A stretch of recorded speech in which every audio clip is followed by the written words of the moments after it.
So, you want to learn some new chord shapes to spice up your rhythm guitar playing? Stick around and I'll show you how to take this C shape and turn it into a movable shape that you can play all over the neck. So, pretty much everybody is going to know their C chord, their cowboy chord.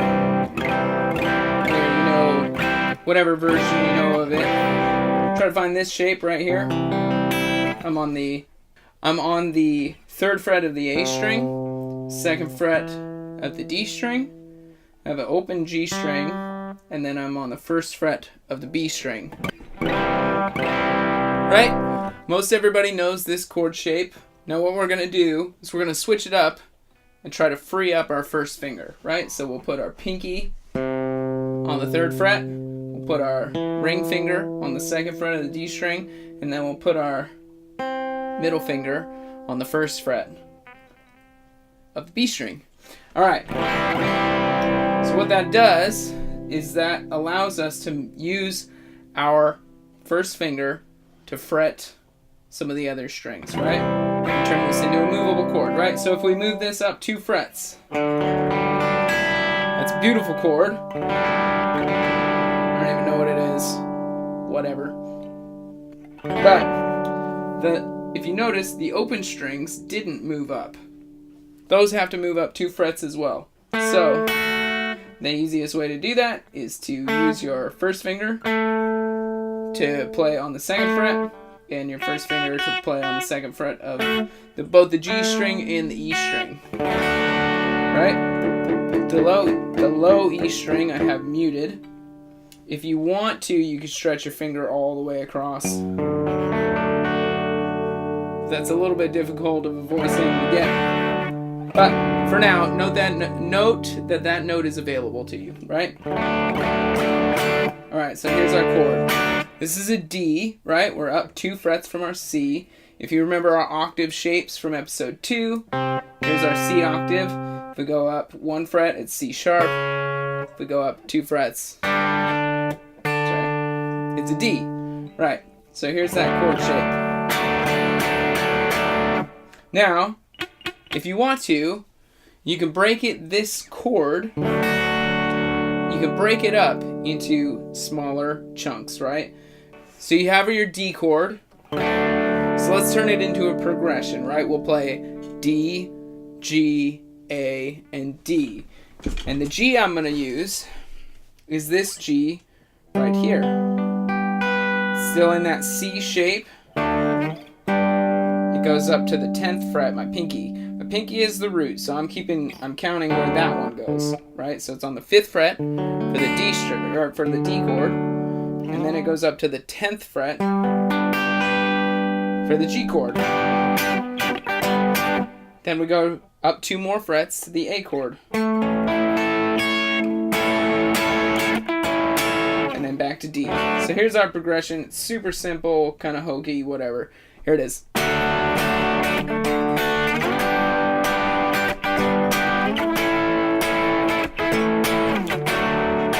more time.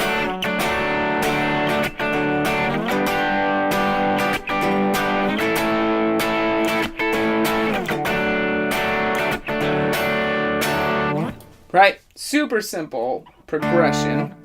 Now, let's do some, what are some Jimi Hendrix type, John Mayer type tricks that you can do with this chord shape?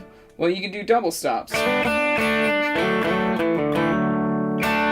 Right? And all that is I'm leaving my middle finger there, and I'm leaving my 1st finger there, and I'm moving my middle finger up a string. So from right here, and I put it back down. And then, if I want to do the next string down, I use my 1st finger to bar,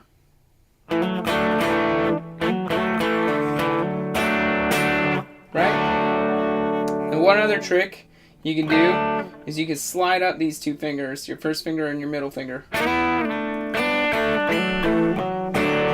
So if you use that in a progression, you can do like...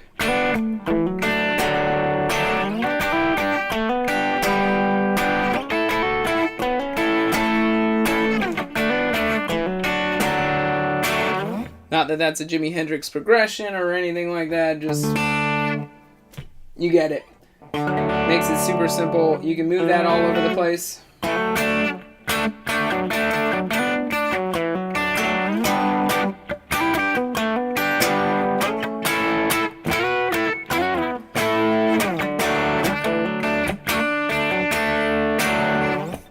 So there's our D major shape, or our C moveable shape that we can use, right? And that's a major chord. Now we can use the top voicing of it as well. So if you don't use your pinky, my ring finger is on the 4th fret, first finger's on the 2nd, and middle finger is on the 3rd. And then I have my first finger barring to the 1st string, right? In that case, I'm paying attention to my middle finger because that's my D note, right? And if you want to find out how to find these notes on the neck, go back to episode 1. I'll put a link in there so you can go back to it. But here's that voicing, right? So I'm paying attention to the 3rd fret, my middle finger on the 3rd fret, right? There's my D. And then if I slide up to the 8th fret, there's my G. And then 2 more frets to the 10th fret, there's my A. So if I want to play some reggae, right, that's like one of these.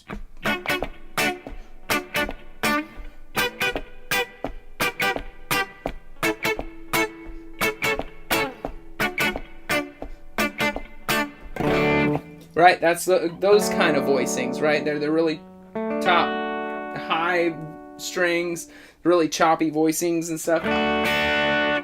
So what if I want to play minor chords with the C shape? Well, go back to your original C shape. Minor is a little bit difficult because you have to take the 3rd and move it down a half step, which would be right there. It's your D string. So maybe I want to play it with my middle finger. Maybe I want to play it with my middle finger, right? But that's a hard stretch for my ring finger to get over to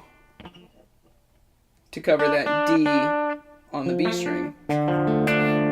So that's a really hard voicing. So what I do is I split it up into 2 chord voicings.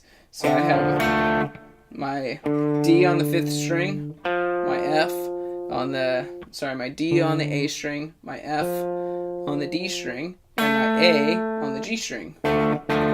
Right, so let's play that. That's D minor up to G minor and then to A minor. So one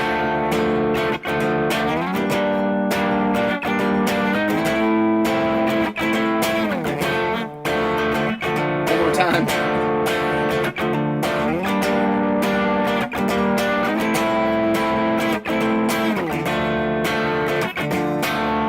All right, what if I want to play a higher voicing? If you remember on the top part of our major voicing, right, I would have to move the minor 3rd down 1, but I would also have to move this major 3rd down to a minor 3rd.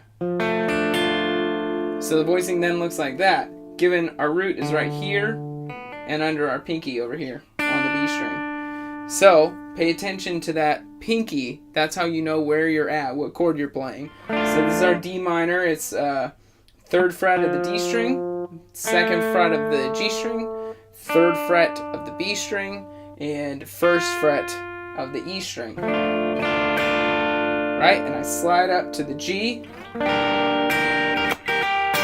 A,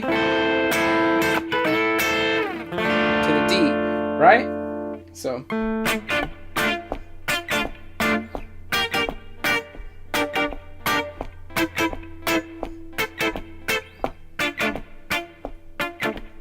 right, there's my kind of reggae, minor reggae vibe. So let's do this. We have our D major, right? We'll go back to our major shape. If we try to harmonize the scale, let's do it just 3 notes, right? Our D, F sharp, and A. So no B string and no E string and no low E string. So our 2 chord would be minor. So we slide up 2 frets. That would be an E minor, right? So we would play that as a minor. We would play it with our middle finger, right? Slide up 2 more frets. Our F sharp would be minor because our 3 chord is minor. 4 chord is major. So Alright, 4 chord is major, 5 chord is major, 6 chord is minor, right? This is up at the B. 7 chord is diminished. So, for our C sharp diminished chord, I'm on the 16th fret, right? 16, 14, and 12. So it stretches out just a little bit extra. Back to our D, which is 17, 16, 14. Right? So do that again. Our D chord, E minor, D, F sharp minor, G, A, B minor, C sharp diminished to the D. We're a little bit out of tune, whatever. Alright, so let's go to the next voicing up, right? Here's our major voicing. Right, and I'm paying attention to my D on underneath my middle finger. Right? So if I go to play an E minor, my F sharp is only going to slide up 1 fret. This is that minor voicing, but see my D went up from D, D sharp, E, right? And now I grab the minor voicing, right? 2 more frets, F sharp minor, right? Then I slide up to my G major voicing, right? The G, F sharp and G are right next to each other, right? Then slide up 2 more frets to my A major voicing, to slide up to my B minor voicing. C sharp diminished is going to be weird. Ring finger and our pinky are going to slide up 2 frets. And our first finger is going to bar on the 12th fret. And then back to our D major shape. So D, E minor, F sharp minor, G, A, B minor, C sharp diminished, D, right? Alright guys, thanks for tuning in. If you like this video, make sure to give me a thumbs up and subscribe. I would greatly appreciate it. And if you have any questions, please leave them in the comments and I'll be sure to answer them. And also leave a comment if you've ever seen or run into this chord shape before, or the minor one, any of them. If you've ever run into them, let me know where. I would love to check out whatever songs you guys are listening to. And yeah. Alright. See you in the next video. I think the next video we're going to do some arpeggios. And the video after that we'll run some pentatonic and some major scale. Yeah, cool. Alright, thanks guys.